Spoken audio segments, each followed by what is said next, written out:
All right, welcome back to the Generation Z podcast. This is episode number 8. Today we are talking about our biggest fitness mistakes and the most common fitness mistakes that most people make when they do start going to the gym. And that is going to lead us on to how to be happy, how to increase your happiness, and just general tips to increase your happiness. So, yes, mate. We'll get straight into it. Let's get started. So we've probably both been quite susceptible to this first basic mistake, and it would probably be the bulking phase. Yeah. As a bodybuilder. Yeah. I was telling Marcus the other day, because you're constantly learning when you're in the gym. I think every year you learn something new. And I was reflecting on my kind of bodybuilding kind of career, essentially. It's not a career, but you know what I mean. Yeah. But I've just been really bad at the bulking phase. It's something that I haven't been able to get nailed down properly. Yeah, I think when you start going to the gym, you follow all these pages on Instagram, you'll see like the 300-pound just meathead bodybuilder just screaming down the mic, eat big to get big, that kind of thing. Exactly. And that is just not the way to go at all. Eating big it means getting big, but getting big means a lot of fat. Exactly. So, and that can make it even harder for when you decide to cut. Yeah, exactly.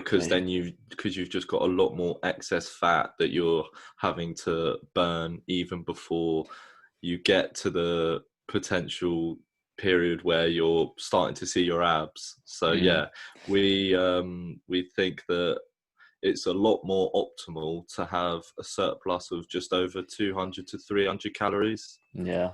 Because that's a better rate of growth of the muscle, or as Marcus will probably tell you, muscle growth is quite slow, isn't it? Yeah, it is really slow. The rate of muscle growth for a natural athlete is ridiculously slow. So if you're in like a 200 calorie surplus, then that's all you really need to put on size. Because if you're eating 500, you're getting extra food and you're getting extra calories, but that is not all going to be converted into extra muscle. There is a cutoff point. So if you're consuming all those calories and you've already maxed out your potential to put on muscle, then that's just going to be fat after that. But before we were recording this podcast, I was going through MyFitnessPal, which is the app that people use to track their calories, and I was looking back at my old bulking diet.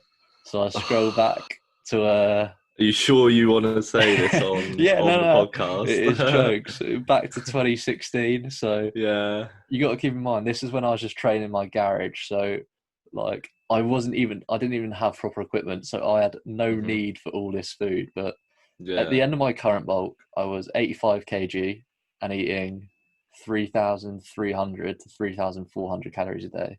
Back here, I think my first ever recorded weight in MyFitnessPal was 68 kg. And I was eating 3,300 calories a day. Jesus Christ. And that's at the start of your kind of gym career. This is what I mean. I just thought eat big to get big. So, I mean, to put that into perspective, I probably needed 2,500 calories to pack on size. Exactly. But, breakfast, Weetabix and a hot chocolate, very nutritious. Lunch, chicken and potatoes with cheese. And then dinner, dinner just absolute animal. Just same again, chicken, potato, cheese. Oh, let's have some double chicken on there, yeah? Come on. Add some double chicken. Then I whacked in 2 pita breads as well.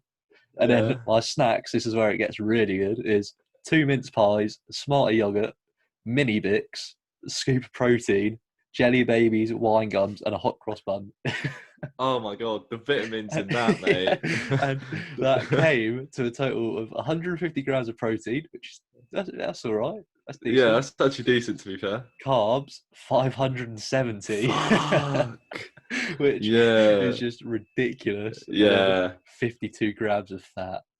When people start to track their bulking, they'll realize how kind of strange that is to see. Yeah. The 500 gram, because obviously not a lot of people know about the amount of carbs in every Mm. food, but 500 carbs for in a day It's is a not lot. recommended for No. anybody. I So mean, yeah, unless you're a pretty big guy or metabolic rate is just through the mm-hmm, roof, then yeah, yeah. But and for you're me doing at that size as well, that was ridiculous. So it mm-hmm, was no wonder. I mean, I got huge in my first year of training. yeah, The growth was ridiculous, but I mean, half of it was yeah, fat. So yeah. And you will see a huge amount of growth in your kind of first year at the gym. yeah, regardless, From it's you could crazy yeah, how much you gain, how much mm, muscle you gain in such a quick amount of time. But then yeah, obviously, as you get bigger, that muscle growth is going to gradually kind of get slower and slower and slower, and that's exactly why all these bodybuilder influencers and stuff start turning to steroids, yeah, because they can't get past their natural physique, so they just turn to other means to try and yeah, exactly. increase that. And I think just to finish off this point as well is you don't actually need a surplus to grow. So if you're at a body fat percentage that you like, then you can Hmm. literally just eat at maintenance. And even though Yeah. gains will be slower, you can still make progress at the same level of body fat, which is Hmm. pretty good. But Yeah. two is unrealistic expectations, and this is obviously linked to social media. So when I was first going to the Yeah. gym, following all these like IFBB pro bodybuilders and thinking, oh, give me a few years, I'll look like that. Yeah. You're not going to look like that, mate. Yeah, exactly. Yeah, yeah. That's the goal. The end Mm, goal in mind would probably be that. But yeah, don't kid yourself and think that that's going to be an achievable physique in 3 to 4 years. You might yeah, find yourself after 10 years still not looking like them, yeah, because they're going through rigorous training. Their nutrition is on point. They've got a trainer, and and as we said, steroids as yeah, well. exactly. That I think emits so much kind of like false image and false reality to a load of people. yeah, like one of the major things in how you look is just down to your genetics. So if you Yeah, were to follow an influencer's plan, eat exactly the same as they did, trained exactly the same, had the same rest, everything was completely the same, you just wouldn't look like them just because you're genetically different. So yeah, even me and my brother are just genetically different. He's always lean, whereas I really hmm struggle to get super lean. I mean, he could hmm just eat shit a lot of the time and he still say he's yeah, fairly lean. yeah, yeah. To be fair, no, that But is yeah, very true. it's To be just fair. different for everybody. And even like Hmm.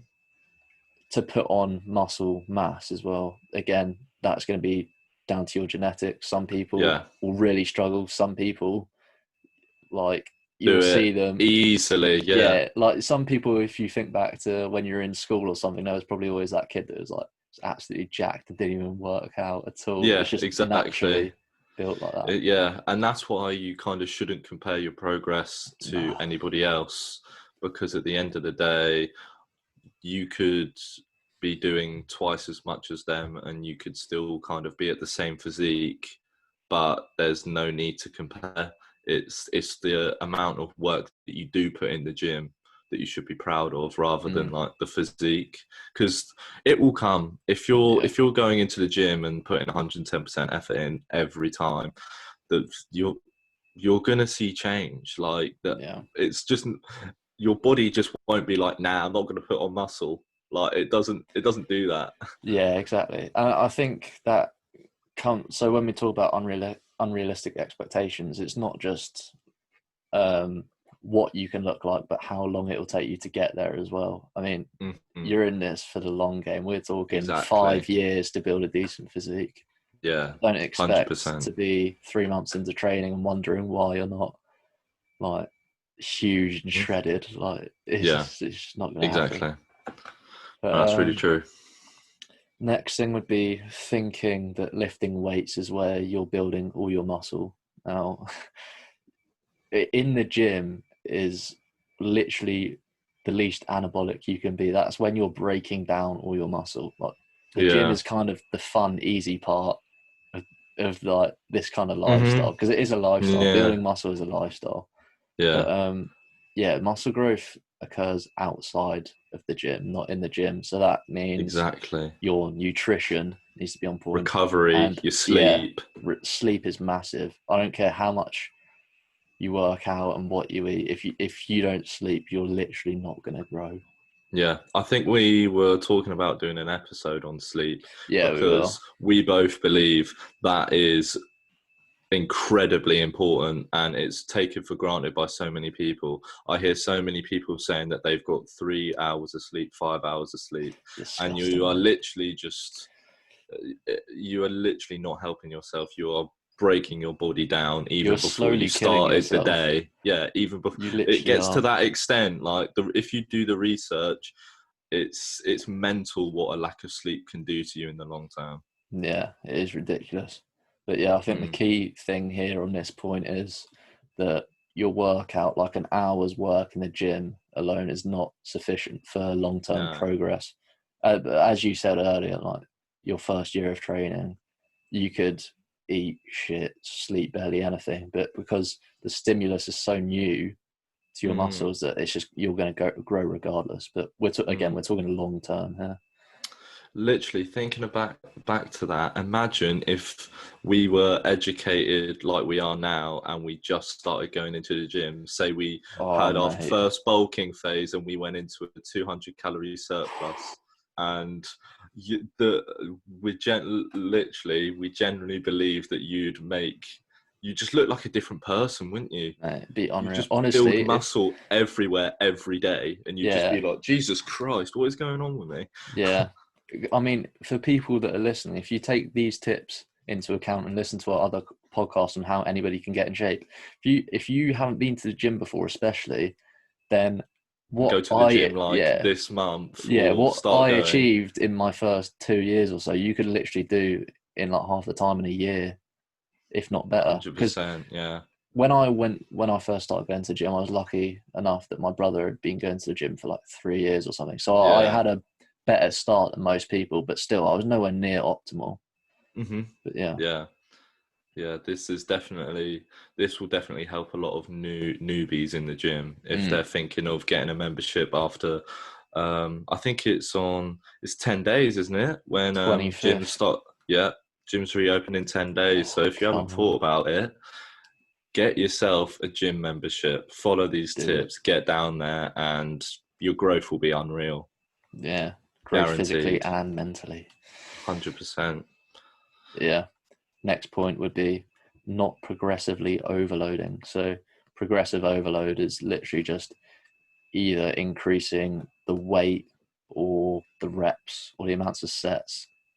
But yeah, if you don't progressively overload, then you're not going to grow because your No, body adapts. And then if it's got no reason to and no new stimuli to grow, then it's simply not going to grow because it has no need to. exactly.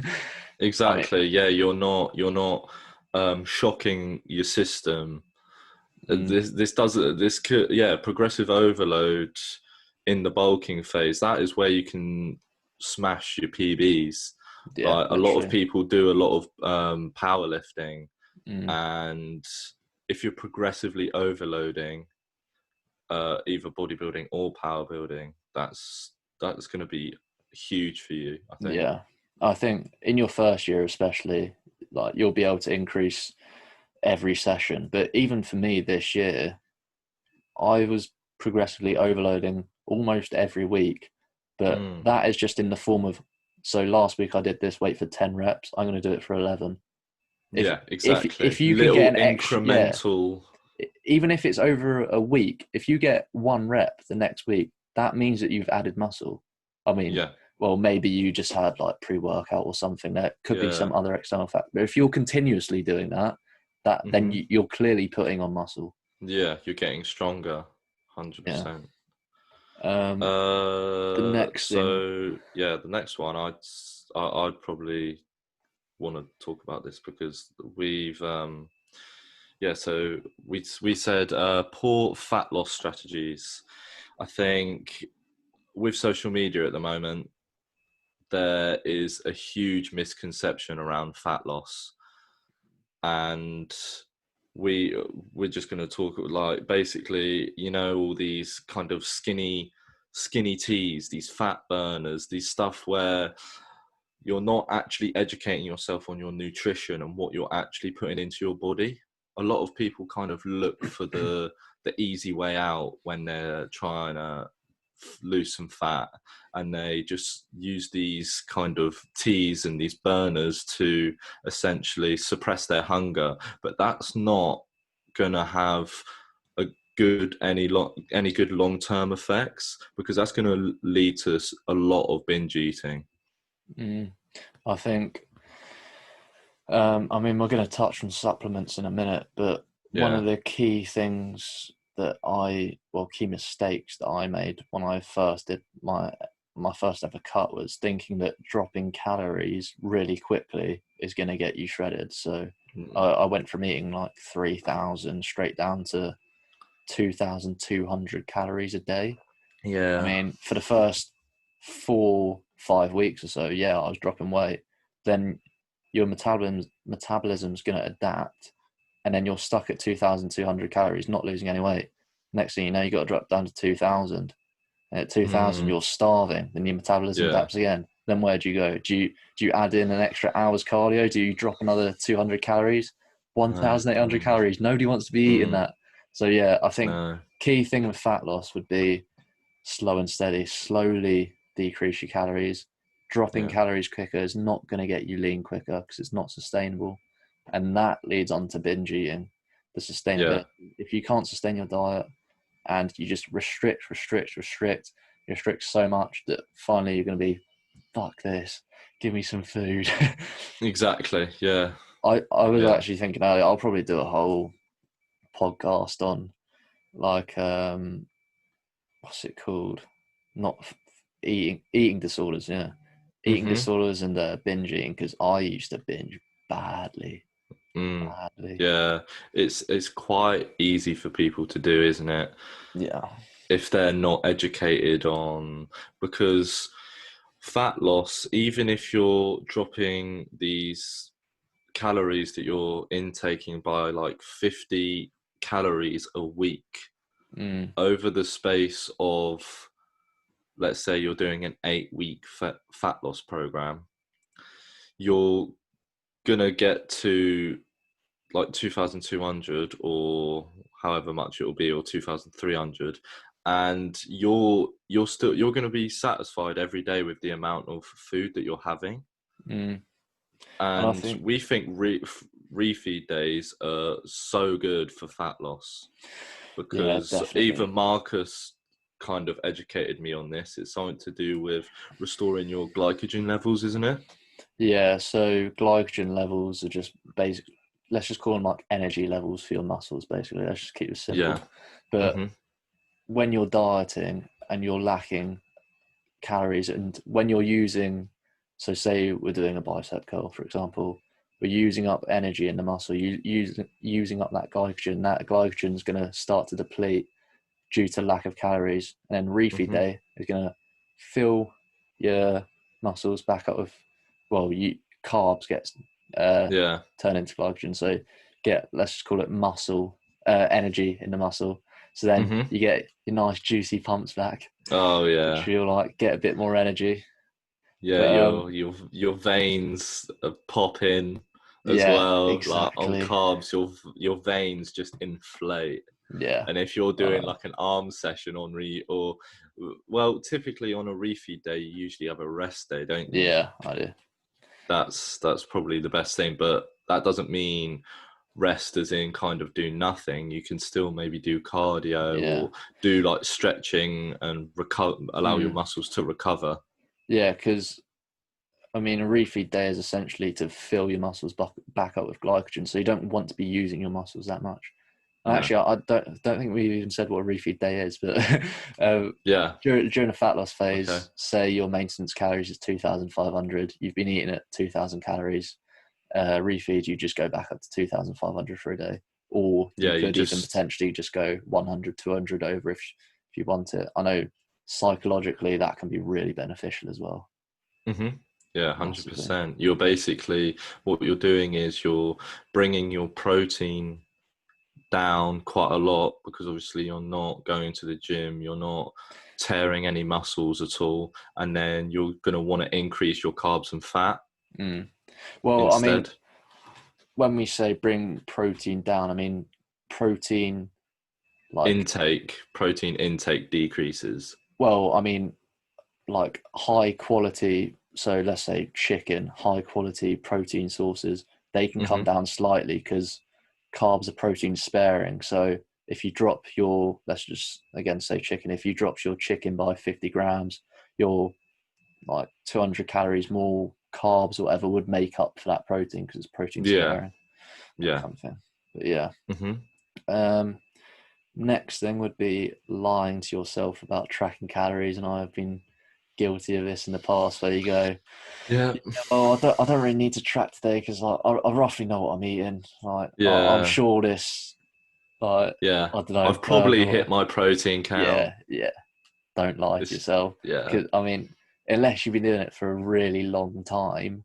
Hmm. I mean, even I mean, I've tracked every day for like a year and a half now, and even I Yeah, sometimes I'll be like, oh, I reckon I know what's in that. I'll look at it and be like, oh, I'm way off. yeah, way off. Mm. And I Yeah, know I and as used, well as your kind of tracking, you should be tracking, if you want to see like continuous growth, you would be tracking your calories anyway. So you mm, might as well track them kind of when you're having a refeed day or whatever. You might as well just continuously track them, because then you kind of educate yourself on how many calories certain foods have, and it's kind of just better for when you're going out as well, yeah, because like sometimes you can't track your calories when you, let's say you're having a takeaway or whatever. But and I don't expect you to get to Nando's and be like, right, where's the chicken packet? I need to yeah. To I to need be to fair, need to scan the barcode on my chicken. actually, just say that. To be fair, most Nando's meals are actually on MyFitnessPal. Oh, are they? Yeah, if Oh, you just okay, search that's up what you ate on decent. the menu. But yeah, I mean, majority of takeaways, like they're not. I mean, a lot of them, like restaurants and stuff, won't Yeah, really be on there. But yeah, yeah. I think even with tracking calories, even if you do it like 5 days out of the week, Mm, I'd still recommend do it all the time just because it's really beneficial. But yeah, 100%. next thing would be coming back to what you were talking about earlier, which is supplements are not the answer. So Mm, protein shakes, creatine, not going to get you huge if you're currently eating, let's say you need 160 grams of protein a day. If you're currently eating 40 grams of protein a day and you have a scoop mm. of protein, which gets you up to 60 grams of protein, still not really going to see results, mate. No, you're still 100 grams out. Yeah, Sorry. exactly. And it could even be the other way. If you only need Yeah, 160 and you're currently eating 200, I mean, a yeah, protein shake, you're just it's, wasting money. You don't need it. yeah, exactly. Yeah. Um, Yeah, as we also said, fat burners and skinny teas will just not get you shredded. Essentially, what these things are doing is they're there to suppress your hunger. yeah, or they're That's just taking all. money out of your bank account. And they're doing both essentially. Yeah. I mean, So, a lot of fat burners are actually just caffeine pills.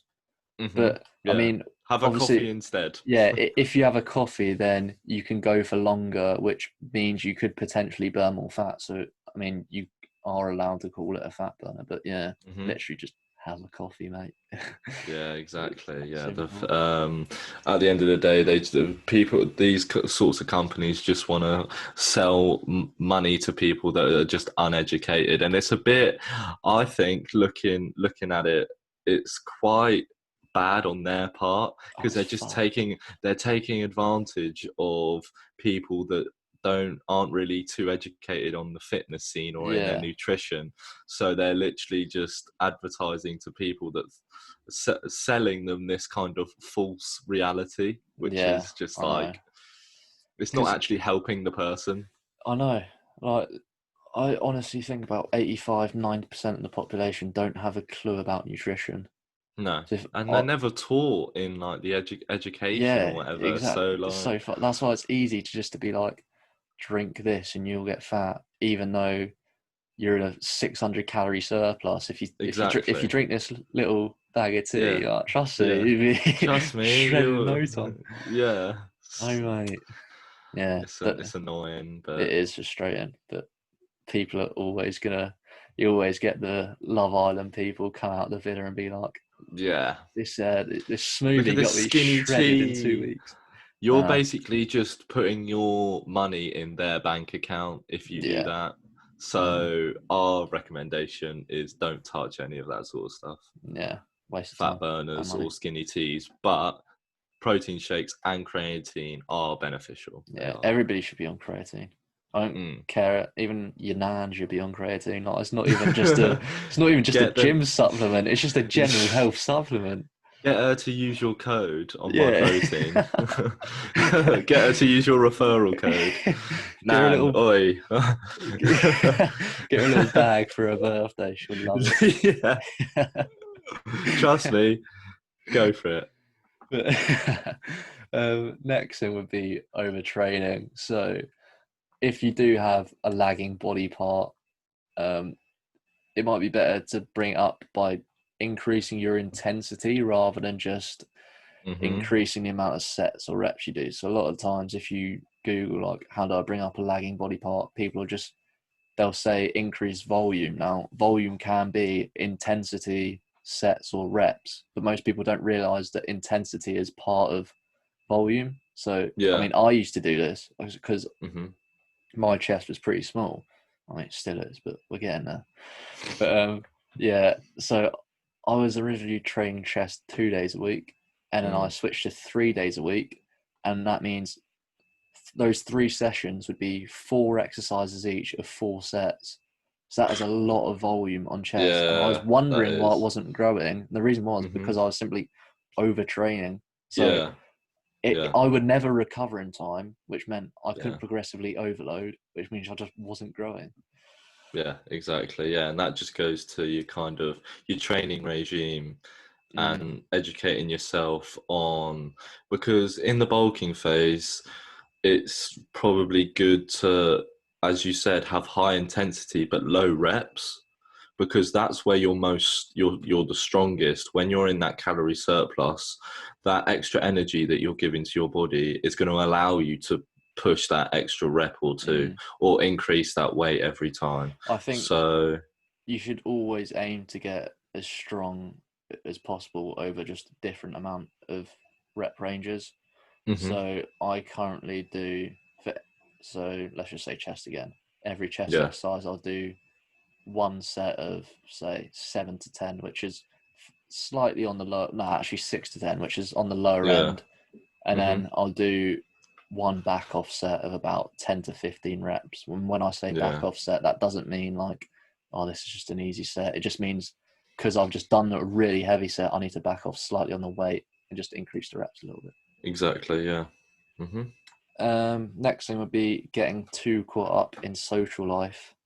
Now, obviously, everybody wants a good social life, and you can definitely do that.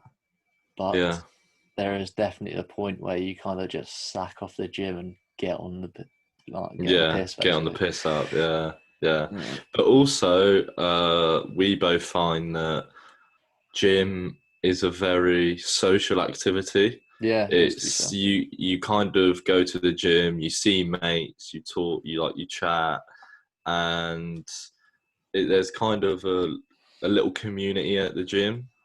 Yeah, People go at the same time, and you do meet a lot of people through the gym, I think, yeah, it is to which be is fair. good, which is quite good. Yeah, um, I think that I've definitely fallen victim to this first year of uni. Like Hmm. before uni, I was Yeah, going gym 6 days a week, smashing it continuously, never miss a yeah, session. yeah. And once I got to uni, I mean, I'd still been clubbing before, but I hadn't been out that much. And I was just No, going clubbing 2, 3 days a week. I mean, being hungover half the week. And then mm. you kind of think, oh, I need to get the bus into town to go to the gym. Like, oh, I can't really bother with that. And you can't be bothered. Yeah, Yeah, I mean, first year of uni, I didn't make any progress. I was literally using the mm. same weights as I did whilst I was in college. Yeah. It's not good. So yeah, find a balance. Balance is key. Yeah. 100%. Um, yeah. So probably the last one for this topic is never looking back at how far you've come. Mm. And this to us is huge. I think you've got every so often in the form of progress pictures and kind of just weight in general, you can see how much you've improved over that given period of time and just appreciate yourself and be proud of yourself with the achievements that you've made so far, because a lot of people get caught up in right, I need to be better. I need to continuously get better. Obviously, that's great and that's growth, which everybody aspires to have. But I think you need to take time to look back and see how far you have genuinely come and see the changes in your body, because that acts as a huge amount of motivation for a lot of people, I think. Yeah, definitely. Um, and yeah, I actually put a post out on our page yesterday on Yeah. Instagram. At, Crazy at underscore the transformation. Generation Z. Cheeky little plug. Yeah. Go on, drop it a follow. Plug, drop But it a follow, like, yeah. yeah, go on, get all over it. But yeah, I mean, progress pictures are key when you're working out Mm, because I can. I mean, I even put in that post the quote where it's like, "The day you step in the gym is the day you're forever unhappy with the way you look," and that is so mm-hmm. true. Like, I Yeah. could always look in the mirror and be like, "I want my arms to be big enough. I want my chest to be big enough. I want to lose a bit of fat." And then I Yeah. scroll back to pictures from 2016, 2015. I'm like, actually, I can't believe that used to be Yeah. me. Like, that is ridiculous. No, But genuinely, yeah. Progress pics are one of the best motivators for any person that's aspiring to get into the fitness and improve themselves, not just physically and mentally, because once you see physical growth, you're gonna be more happy on the inside. yeah, And that mm, links perfectly, happiness, we think, links perfectly into the second part of the podcast, mm, where we just want to generally talk about how to be more happy. yeah. So, I think I'm gonna do a podcast on my own on a book that I've read recently. It's called The Courage to Be Disliked, and that'll probably be out the one before this. So if you haven't listened to Hmm. that, you can probably go back and listen to that now. Yeah. But yeah, a major thing in that is that happiness is a choice. So I mean, everybody gets to choose their lifestyle. I mean, Hmm. your current lifestyle, you weren't born with that lifestyle. You chose it, whether you did Yeah. that consciously or unconsciously. And if you chose it, then that means you can choose it again. And now Exactly. happiness is literally linked to your lifestyle because if you don't like your life and you're not happy, then that's down to your lifestyle. Hmm. But Yeah, it's pretty self-explanatory, but a lot of people kind of they want they search for external things to make them happy, mm, which is in the long term, it's not going to do anything on the inside, yeah, because you're going to constantly crave the attention or the things that do make you happy. For example, buying new clothes or materialistic items that mm, give you that short dopamine rush and that mm, short spike in happiness. But there's no happiness is only achieved through the long term, in our opinion, I think. yeah. I think coming back to the whole lifestyle type of thing, like, I mean, if you're not currently happy in your day to day situation, you Hmm. can only do two things. You can Yeah. either change, which can be scary depending on what changes you're making, but you either have to face the fear of changing or just accept being unhappy. That is literally all Yeah. you can do. Either change or accept being unhappy. But Hmm. yeah, I mean, you just mentioned it there that happiness needs to be intrinsic. And I'm going to go into a lot more detail on this on the other podcast, so give that a listen. But an example of not being happy intrinsically would be celebrities. So Yeah. you'll see a lot of celebrities, they have what most people would say that they have everything. They have money, they have a nice house, whatever. Cars, And everything. yeah, and yet because they're not intrinsically happy, they're always chasing, like, I don't know, Doing drugs. yeah, doing drugs, spending money on Yeah. ridiculous items Hmm. just because that they think that's the only way that they can be happy, Yeah. which No, is not true. 100%. Yeah, it's not true at all. And I think we will always chase more in our life, Yeah, whether that's a better job, a better car, more money, more kind of prized possessions that in the short term you think you'll enjoy, but as the weeks go by and after the purchase that you've made, you start to kind of get bored of that essentially. And I think it masks, there's a lot of people out there that kind of with a new car or something along those lines, you can kind of tell that it kind of puts a shield over themselves, because they're kind of just like, yeah, well, I've got a better car than you, therefore I'm yeah, more happy in my life. yeah. Like, It all that's just an comes example. it all comes from seeking recognition. If you constantly seek recognition, then you can't be happy. I mean, Hmm. more clothes or better clothes, more money is literally just putting like a tiny little plaster over a huge wound. Like, yeah, Exactly, it'll stop it, exactly. but for a little bit, but Hmm. it's still gonna fucking hurt. But Exactly, yeah.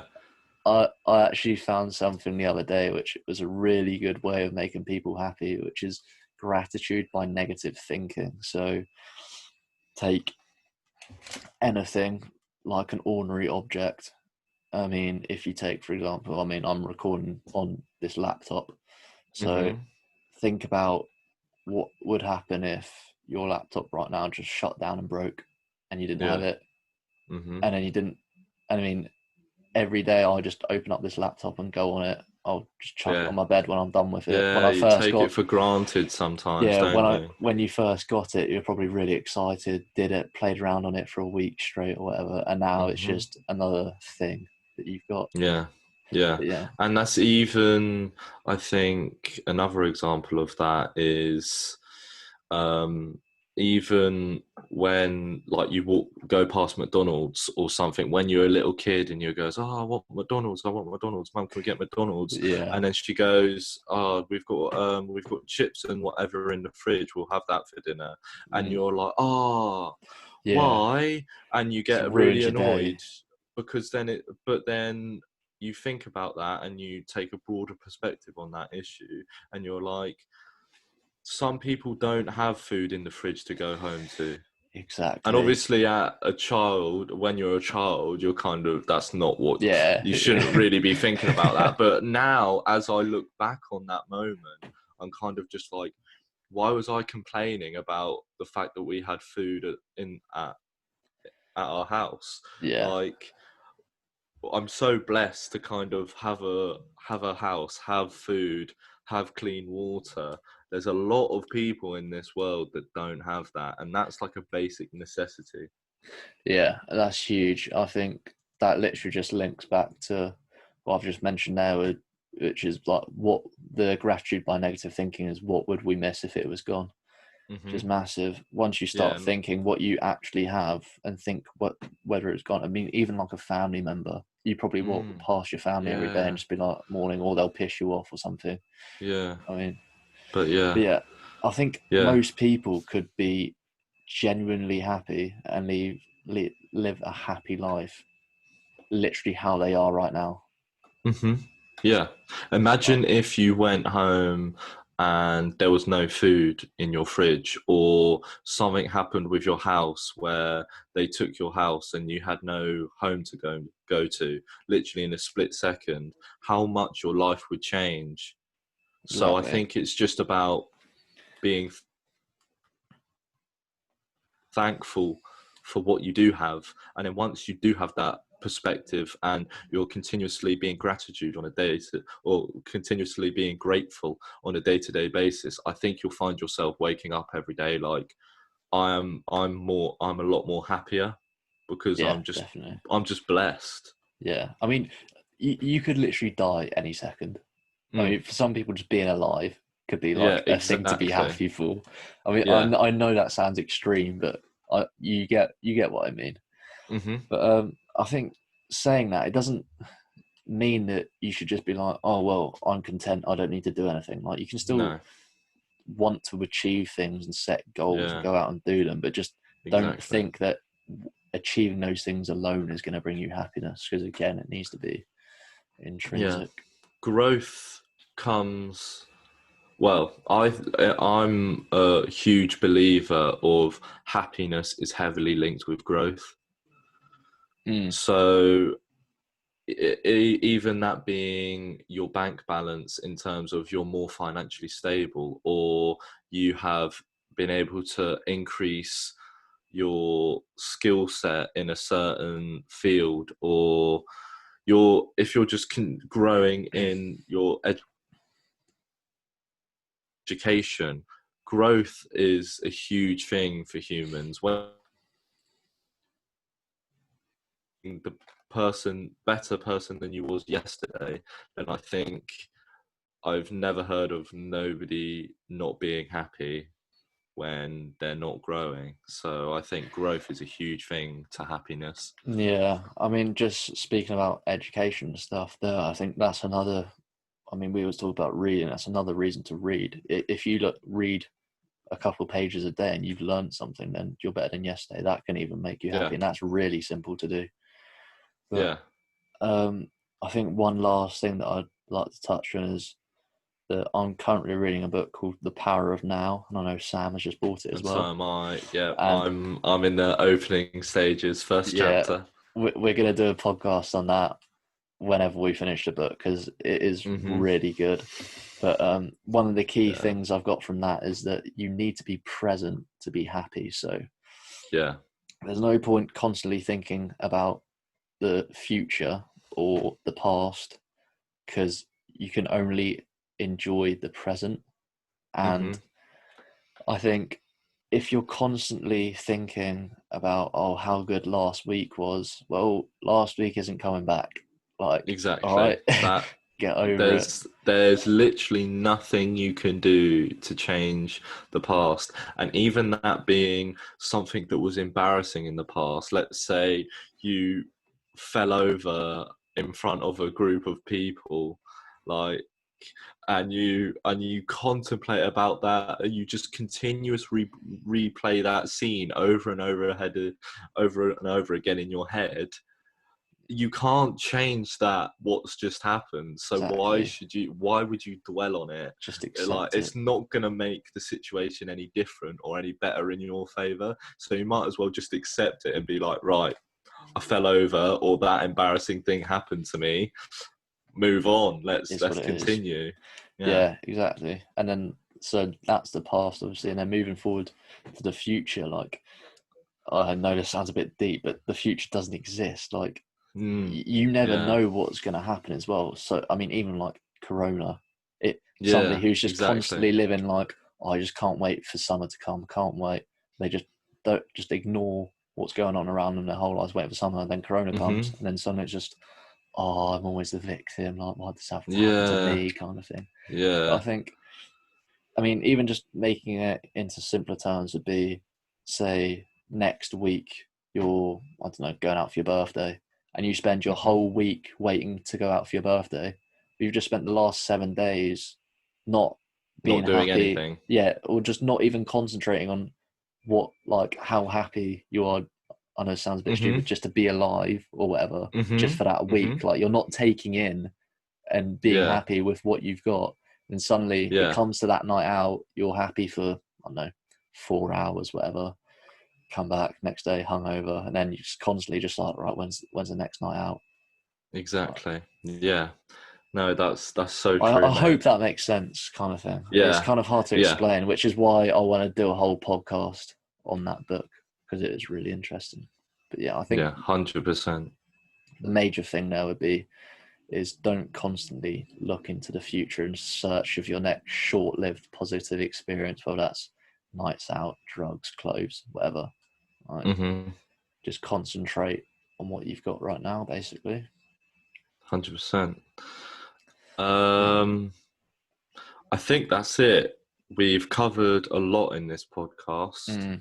I know we got And a little bit deep towards the end there, but yeah, important but stuff. mate, it's necessary. It's all about perspective, I think. And once people start to shift their perspective or having a certain way of thinking from a negative state of mind, as you said, where you're always falling victim and looking for external means to be happy, then you're truly not gonna achieve that. I don't think it's all about the internal. If you're Definitely. truly waking up and you're happy in yourself, you're happy in the present moment, you're happy with how your life is currently at, then you shouldn't need to look to the future. You shouldn't need to look to that next thing because you're constantly feeling happy, essentially. Yeah, I mean, as you said earlier, you're always going to want more. So if you set a target in your head of next year, I want to be at this point in my life, and maybe you reach Yeah, that target, then straight away it's just, oh well, when I get to this next point, I'm going to be happy, and then when I get to this next point, I'm yeah, going to be happy. Like, it's never going to end. It's really yeah. not. Yeah, and you don't want short bursts of happiness. Like, why would Exactly. you just want to be happy for 4 hours or an hour when you can be You happy can always be throughout, happy. throughout the whole time that you're conscious and you're awake? Being happy Exactly. is like the best feeling. So why would you Literally. not want that? But I think if you are interested in learning more on that, as I said earlier, Hmm. the podcast that should be out before this one, the title should be "The Courage to Be Disliked," I think. But yeah, go on that, and I'm going to explain it in a lot more detail anyway. Yeah, But I think we've covered everything. yeah, Yeah. All yeah. right then. That was good. That was a good podcast. I hope you learned something. Um, Yeah. if you are enjoying the content, a little rating would be appreciated. Give it a little follow on Hmm. Spotify. Yeah, we've got an Instagram page now specifically for the Generation Z podcast. Yeah. So what we want to be doing on there is just giving everybody motivational content as well as specific content relating to the podcast. So we're going to be posting up trailers. Yeah. We're going to be posting up even when the gyms start to open. Maybe we'll post gym sessions that me and Marcus have as just Yeah. kind of basic content. But we also we've made a Facebook page, We have. and we kind of want to link the Facebook page to the Instagram page and create a big community Yeah. That'd be cool. around what we're trying to do here, like improving people's lives, inspiring positive change. I think we're both huge advocates of that. Yeah. So definitely hit us up on both Facebook and Instagram. I think Yeah. I that would think help us out. I'll try and remember to leave a link in the description bit to Instagram and Facebook. But I think the goal, as you said with the Facebook thing, is just to create a community where people could, with like-minded people, can all come to the same place. I mean, we're going to try put out content every day, literally just Hmm. That's simple the aim, tips, yeah. both related to self-development and fitness. And Hmm. it can just be a place where people put in, obviously it's going to be a small group to start off with, but once it grows, it can be a Hmm. place where people ask questions, interact with each other, post their own perspective on things and any tips that they Yeah, have. But yeah, yeah. let's get building something. Yeah. Yes, exactly. Yeah, well, we want. Yeah, we've always said at the start of this that we want to build a huge community, Yeah. and I think that Facebook page, as many people on that Facebook page as possible, is just gonna help grow that. So yeah, Yeah. definitely give it a look. Yeah. But thank you for listening, and we will see you in the next one.